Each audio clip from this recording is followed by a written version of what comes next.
விருதுநகர் மாவட்டம் ராஜபாளையம் அருகே நீதிமன்ற உத்தரவை மீறி நித்யானந்தா ஆசிரமத்தில் தங்கியிருந்த சிஷ்யைகளை வெளியேற்றி ஆசிரமத்திற்கு போலீசார் சீல் வைத்தனர். சேத்தூர் பகுதியில் உள்ள நித்யானந்தா ஆசிரமத்தின் நிலம் தொடர்பான வழக்கு நிலுவையில் உள்ளது. இந்நிலையில் அங்கு அத்துமீறி தங்கியிருந்த சிஷ்யைகளை நீதிமன்ற உத்தரவுப்படி போலீசார் வெளியேற்றினர். சிஷ்யைகள் மீது வழக்கு பதிவு செய்யப்பட உள்ளதாக போலீசார் கூறியுள்ளனர்.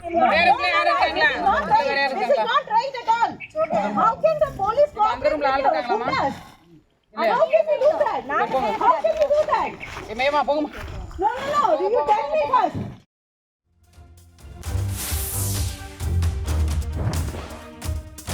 தென்காசி மாவட்டம் செங்கோட்டை நகராட்சியில் கடப்பாறை மண்வெட்டியுடன் சென்று நகராட்சி ஊழியர்கள் வரி வசூல் செய்வது பொதுமக்களிடையே அதிர்ச்சியை ஏற்படுத்தியுள்ளது. நகராட்சி ஊழியர்கள் கண்ணியமற்ற முறையில் பேசி அடாவடித்தனமாக நடந்து கொள்வதாகவும் பொதுமக்கள் குற்றம் சாட்டியுள்ளனர்.